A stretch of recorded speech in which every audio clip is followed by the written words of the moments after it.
يا زهراء يا زهراء يا زهراء يا زهراء يا صاحب الزمان يا صاحب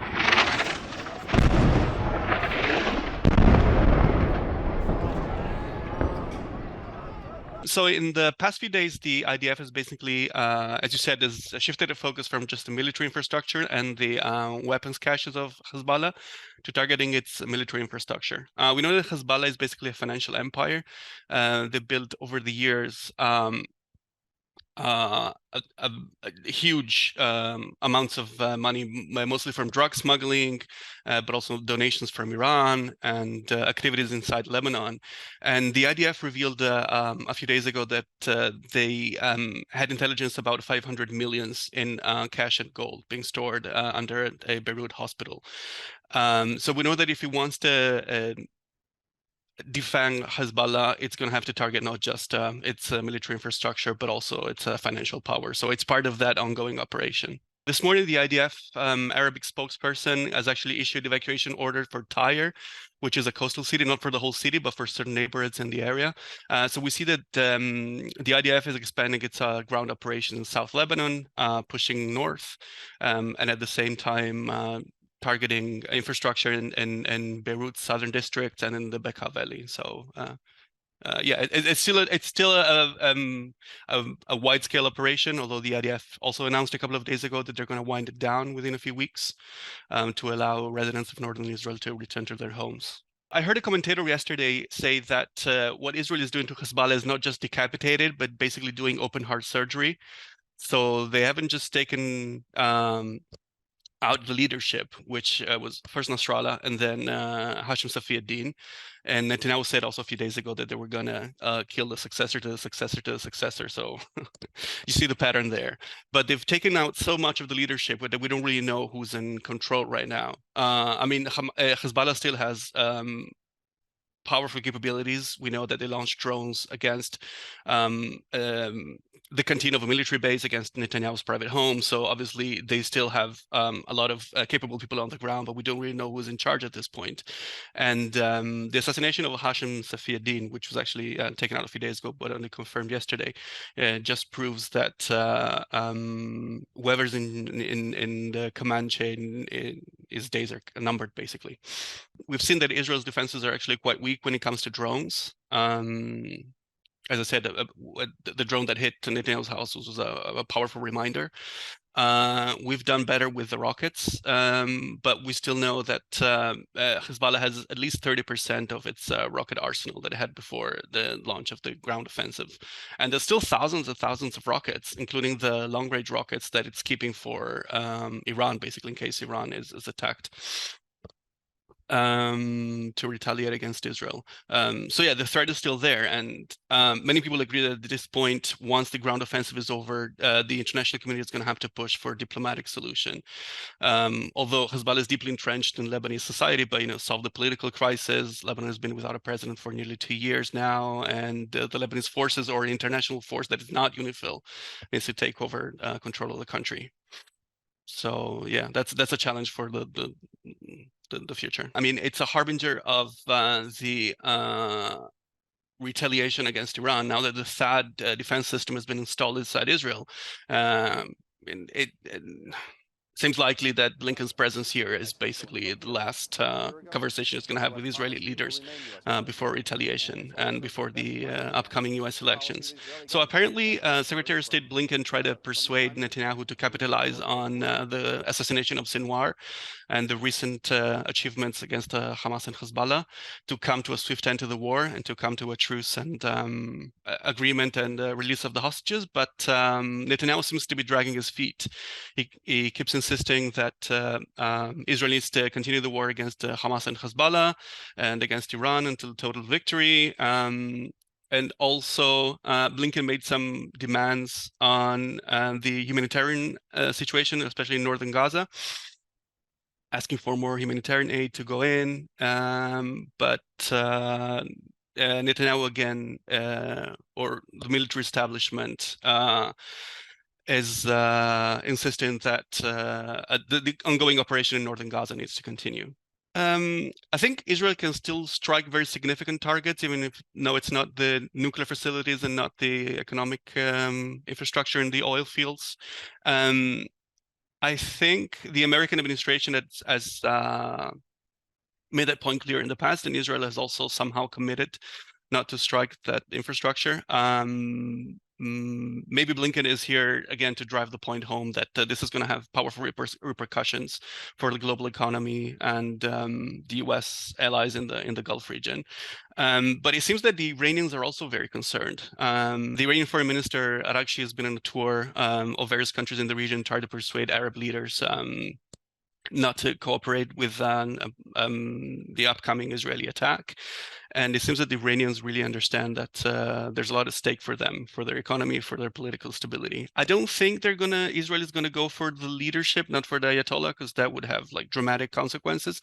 But for sure, I think the military facilities are in the crosshairs, and maybe some minor attacks on the economic infrastructure could also work. Yes, I think that feeling is there. I think there's a sense of optimism, not just among Israelis, also among Gazans, by the way. I spoke with a few of them the other day, and that this could really be a shift in the war. But to be honest, when it comes to intelligence for the hostages, I think Hamas itself doesn't have that intelligence. A lot of these hostages have been moved around from families to tunnels to private homes, and it's lost track to a lot of them. But there's all sorts of incentives, as you said, that have been proposed now, including financial incentives for people that detain the hostages. And with the now that Sinwar is gone, there's a real possibility that whoever takes over the control of Hamas from the outside, probably like the leadership in Qatar, is going to be a lot more moderate and a lot more willing to listen to pressure from mediators. Tonight, we're exposing Hezbollah's financial network and how Hezbollah uses it to fund its terrorist activities. In recent years, the state of Lebanon has experienced a deep financial crisis, which was exploited by Hezbollah. Hezbollah's main financial arm is the Al-Qard Al-Hassan Association. It provides financial services to Lebanese civilians and pays the salaries of Hezbollah's operatives. Al-Qard Al-Hassan, which violates the international law, is sanctioned by the United States and other Western countries. Hezbollah's financial network is based on two main sources of income: money from the Iranian regime and money from the Lebanese people.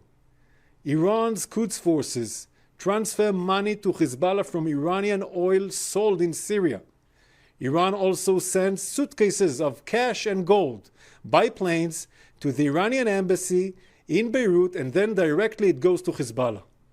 Hezbollah has also built factories in Syria, in Lebanon, in Yemen, and in Turkey that provide income for its terrorist operations. Hezbollah Unit 4400 manages this financial network. It was run by Jafar Ksir, also known as Sheikh Salah, until he was eliminated in a precise strike in Beirut at the beginning of October. Today, in another precise strike in Syria, we have eliminated his successor. The IDF will not allow Hezbollah to regroup and rearm. Not only is this Iranian money used to kill Israelis, it also threatens the Lebanese economy. As Hezbollah continues to smuggle Iranian money into Lebanon in dollars, it devalues the Lebanese pound, making the economic crisis in Lebanon even worse. Another source of income for Hezbollah is the citizens of Lebanon. Hezbollah makes money for Lebanese citizens by offering them financial services through the Al-Qard Al-Hassan Association. Last night, we called on Lebanese civilians to move out of harm's way from Hezbollah's financial facilities across Lebanon, including in the Dakhia area. We published these warnings in Arabic, on social media, and also through other channels. The Israeli Air Force carried out a series of precise strikes on these Hezbollah financial strongholds. One of our main targets last night was an underground vault with millions of dollars in cash and gold. The money was being used to finance Hezbollah's attacks on Israel. This vault was deliberately located under a residential building. Our strikes will degrade Hezbollah's ability to finance its attacks on Israelis. Tonight, I am going to declassify intelligence on a site that we did not strike, where Hezbollah has millions of dollars in gold and cash. In Hassan Nasrallah's bunker. Where is the bunker located? Directly under El Sahel Hospital, in the heart of Beirut, in the Dahia. This is the hospital. From both sides you can see an entry and exit. Those are entry and exit tunnel shafts for the underground bunker. The entrance is located in the Al Mahdi building, and the exit is located in the El Sahel Center building. This is the bunker. It contains rooms, beds, and infrastructure for long stays, and the ability to direct combat from underground. Hezbollah built this bunker directly underneath this hospital. There are hundreds of millions of dollars in cash and gold inside the bunker right now. I'm calling on the Lebanese government, Lebanese authorities, and the international organizations. Don't allow Hezbollah to use the money for terror and to attack Israel. The Israeli Air Force is monitoring the compound, as you can see. However, we will not strike the hospital itself. I want to emphasize, we are not at war with the people of Lebanon. We are at war with Hezbollah. And we will continue to operate against Hezbollah so that the residents of northern Israel will be able to return to their homes in safety and security. Thank you.